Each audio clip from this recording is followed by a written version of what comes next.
Okay, so this is an update on session 6, 7, and 8 for Dragons of Stormwreck Isle. From Worpos' perspective, who is my Gnome Wizard.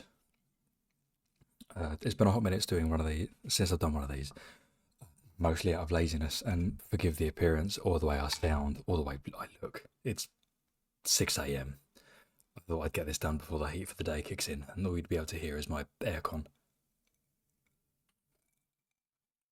I'm not editing out the ice noise. You can just sit and listen to that. So starting with session 6 for Dragons of Stormwreck Isle, and I am still calling it Dragons of Stormwreck Isle until I get to session 8, at which point I will explain as to why, or what was told to us. So, from what I can see here, we started session 6 of Stormwreck Isle at the Clifftop Observatory. So we'd made our way across the island, and we were looking for a chap, or a wormling, called Adrian, or Adrian. I can't actually properly read my handwriting because of reasons. Welcome to being left-handed and spending my entire career typing. So we're looking for Adrian, the wormling dragon, at the request of woman in library who transforms into something else whose name I will remember in a minute. But as we got there, we very quickly ran into a couple of obstacles at the observatory. We came across two brothers, Mech and Min? My handwriting is atrocious. These brothers were brothers of Myla, which I think Brom? Was it the one that Brom went for? I can't remember. But they were here worshipping Sparkrender. I'll get to Sparkrender. But we convinced them to not be around, and then they fucked off, which was quite nice. And then we came across a a blue dragon who introduced himself as Sparkrender, and he was actually quite nice for a couple of minutes, for trying to tear our faces off. In his ever-wise wisdom, Brom kicked off the combat, from what I can see here. And yeah, that tracks. So Brom kicks off a combat with Sparkrender. I'm pretty sure we do struggle with this combat. We spent a while, it was only a few rounds, but it kicked the piss out of us. But we did successfully do it. With Brom going down, and then me going down, and that's all I remember of the fight until I wake up. At which point Sparkrender is dead, who is an adult dragon, but I don't think he's a fully grown worm. Otherwise, all of us would have ceased to be.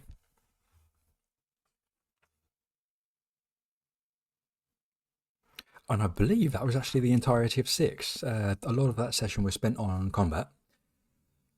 Yeah, just because it was such a massive combat, it took us a while.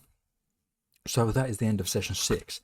Immediately into Stormwreck Isle session 7. It is still called Stormwreck session 7. This session starts immediately after us defeating Sparkrender.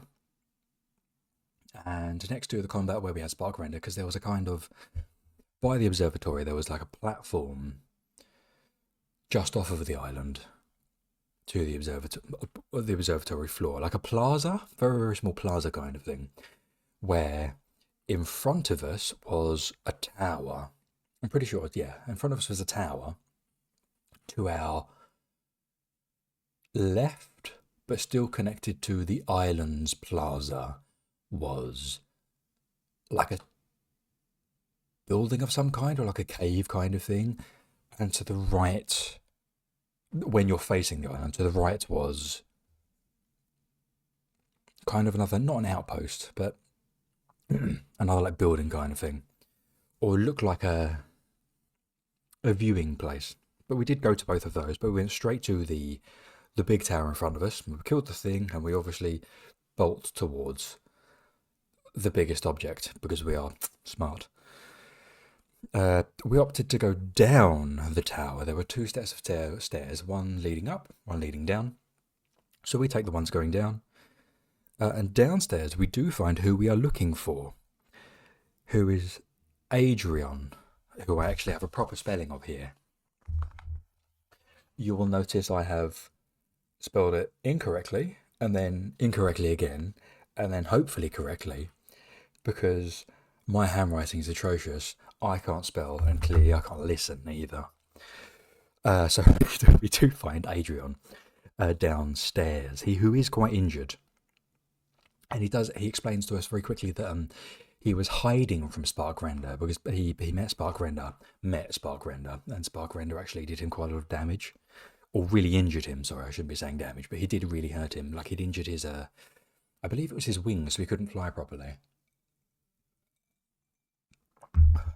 And he was down there to rest and mostly to hide while Sparkrender was trying to get him. At this point in time, we opt to have a quick break. Because Sparkrender had absolutely smashed at least two of us to biscuits.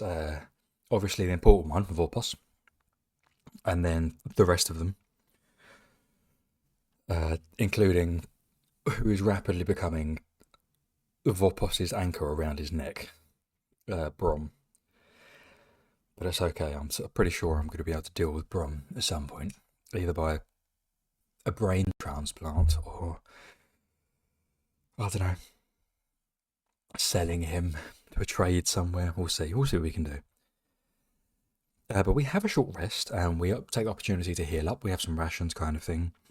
And after this, we try to break Adrian out of where he is at the moment, because Adrian can't go up the stairs. He's just physically too large, and it's got like a partial collapse. So Adrian can't leave through there, and the area that he managed to get ingress by is also partially collapsed.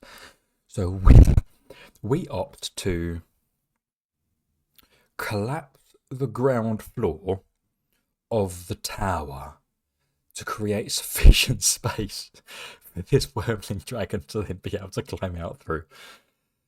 It works. I can't believe this, it works. So we're all standing at ground floor. We tell Adrian to get the fuck back, and we just blow through this floor. And I can't remember what we use, and I haven't noted it either. But we do manage to successfully blow through the floor, but I think there's a couple of spells which do some kind of thunder damage. It was definitely very loud, and the tower almost very nearly didn't survive it. But it was myself and Othello. Oh, baby, I can't remember. Very quickly, just scrolling forwards, bear with me. Yes, so I believe it was myself, Worpos, the Gnome Wizard, and Othello, who is... Excuse me. Othello, who is a Goliath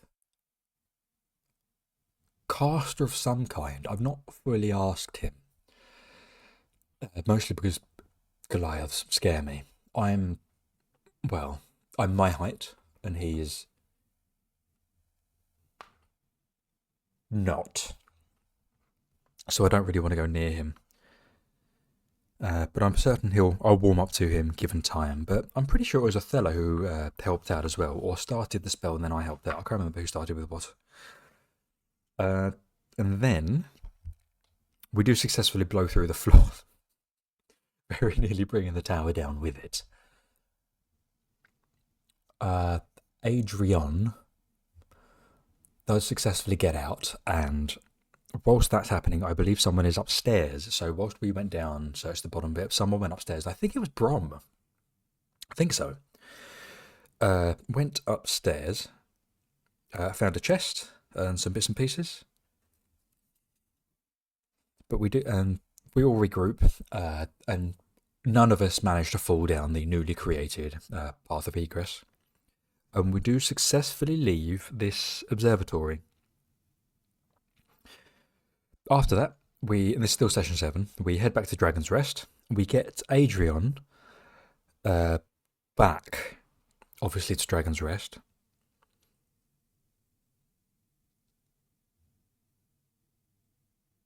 Renara.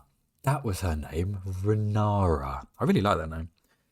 But we take Adrian back to Dragon's Rest. He heads back. We speak to Renara and inform her that we've found him. He's safe. He's mostly okay.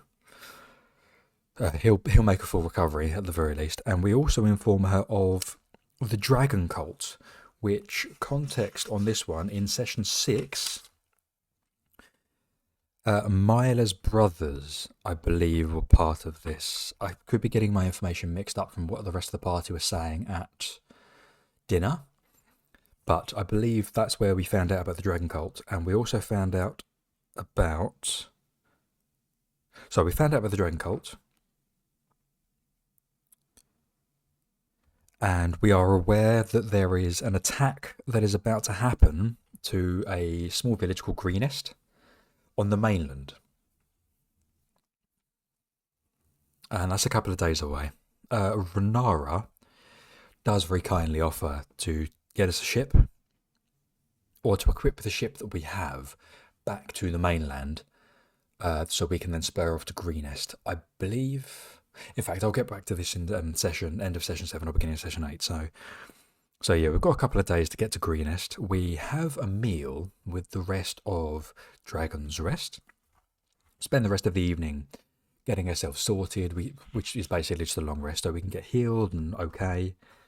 And then in the morning, we board the ship to Candlekeep, which is the nearest port that we can think of to find that we can then spur off to Greenest. And also, I want to go to Candlekeep anyway, because Candlekeep is the pinnacle of the magical centres in Faerun, from what I've heard. And it would be nice just to pick up some more supplies there, and it would just be nice to gush and find out about some of the new spells that are coming out. And if I can, I'll be able to find out about some of the bigger names in magics. I hear Mordenkainen has a new tome that is out, which will be super fun. And oh yeah, apparently there's an attack that's going to hit Greenest, so I think the party are going to try and drag me away for that as well. Getting on to Stormwreck session 8. So we finish up session 7 with us on the boat to Greenest, and we pick up at the beginning of session 8. Session 8, we start at Candlekeep. After spending a little while going through Candlekeep, I take some time to gush over some of the bits and pieces that I could find just on the quick walk through. I'm only there for about an hour before we're torn away, which, to be honest, fair enough. Whilst it is nice to stare at libraries and have a look at some of the new supplies that are coming out, I totally get the party's desire to then move on and save lives. I do get that. So we managed to successfully negotiate a cart to take us and our equipment to Greenest. We very nearly don't successfully negotiate this due to some, I think, as I was sprinting through, I got very excited and I sprinted off into Candlekeep proper. And as I was sprinting through, I very quickly negotiated an actually not bad deal with a bloke with a cart who seemed like a proper stand-up fellow. And as I was running through, I basically just pointed behind me and said, hey, the rest of the party are coming along, they'll pay you, because I have no money, because I spend it all on magic. Genuinely, why are magical supplies so expensive? So I need to go on a bit of a tangent here, but have you seen how much money it costs to transcribe spells into a book? Good, by the 9. Anyway, as the rest of the party were coming along, in all fairness to them, they couldn't have known about this, so they were rightfully fairly suspicious. I'm pretty sure my nemesis Brom nearly fucked this one up for the rest of the party as well, by telling this guy to fuck off and then trying to negotiate a deal with another cart vendor, getting a worse deal in a rattier cart. But after some very clever negotiations from the rest of the party who have a brain cell, or more than one of the one that Brom has, and Brom was using that to breathe.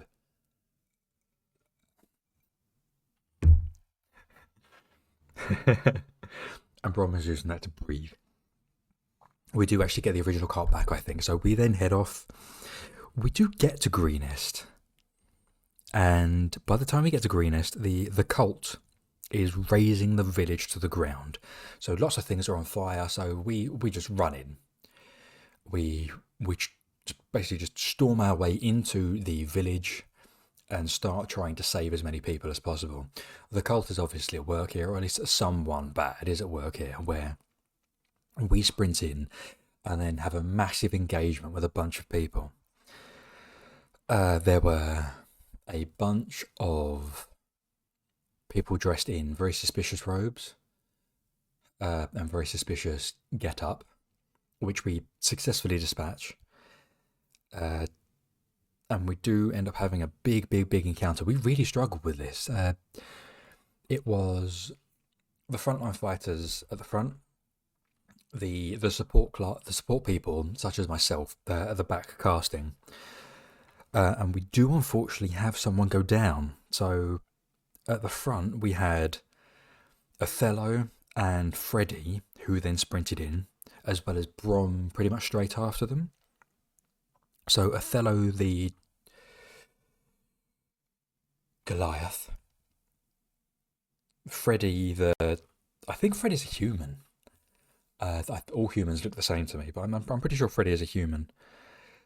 And Brom is unwashed. But those three sprinted in. And at the back was myself, so Worpos, Orianthe, who is a tiefling, I believe.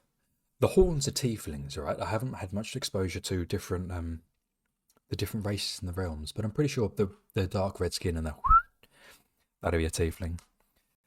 And Raffi, who I think is short for Raffaelli, I think, but I've never fully asked her full name. And she is, oh god, I think she is a half elf.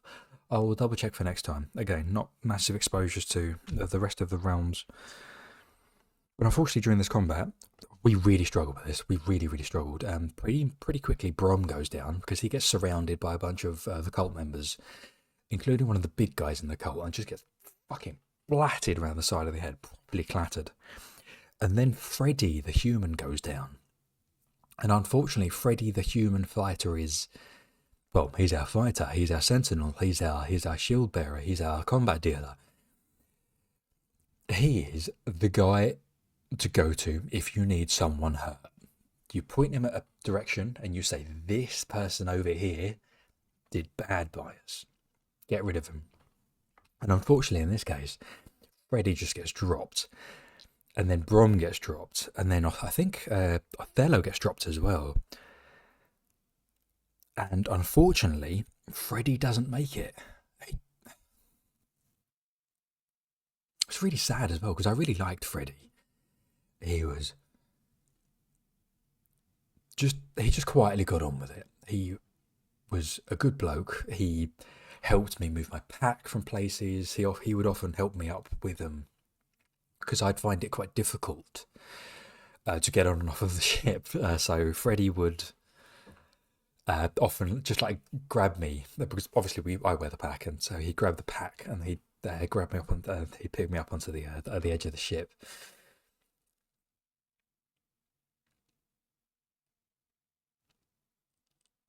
So it's just a shame that Freddie, yeah, it's just a shame that Freddie died. Really, I'm not entirely sure what we're gonna do with his body, because we've literally just finished this combat. We've just finished. The whole village is on fire. I would prefer not to leave a comrade's body just lying there, but we have pressing issues right now. So, end of Stormwreck 8. Myself, Orianthe, and Raffi are okay. We're a bit beaten up. My nose is broken. My teeth are all knackered because I got punched in the face a couple of times. Orianthe got punched in the face a few times as well. Oh my god. So the boss of the big guy for the cult, when he was finished absolutely flattening our frontline fighters, pretty much just turned around. And in all fairness, we were casting quite well. We were casting very clever spells, and it was quite obvious that we were casters because you can see it pretty clearly. Just sprints towards me halfway through the fight. My gods, it was terrifying. This huge dude kept bearing down on you. Orianthe, this really nicely, I would have to thank her. Really backed me up.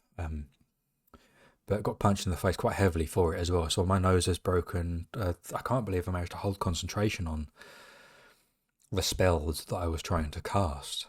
Whilst, yeah, when I got punched in the face, and then she gets punched in the face. Both of us are bleeding all over the floor.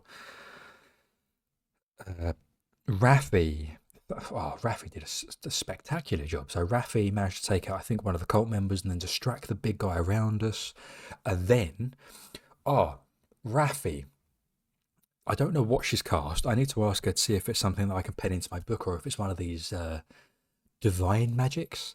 But she gets up Othello and Brom, and from there, our fight was lost. I think we were done. We would have been dead. We would have burned to a crisp in this backwater village that I've never really heard of, and I don't think anyone else has either. And that would have been the end of my adventure, and I suppose the end of theirs as well. But she manages to turn the tide, I think. She got Othello and Brom back up, and from there, those two managed to kill off the remaining people, managed to take the pressure off the remaining members of us. And that's where the combat ended. We had just finished. And I would like to say that was relatively silent, but obviously you have, all I can hear at the end of this is the crackling of the village just burning down. You can hear the combat in the background as well. You can hear villagers being dragged away and robbed. You can hear the jangling of cult members in the background, laughing and thieving. And in the middle of the this village square is Freddie's body. Damn shame. He was a good man.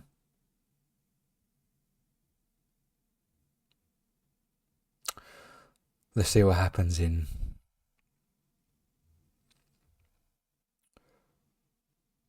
session 9. Very quick one. Dragons of Stormwreck Isle is now no longer called Dragons of Stormwreck Isle. Dragons of Stormwreck Isle has been renamed as the Cult of the Dragon. So let's see how session 9 of the Cult of the Dragon goes next time.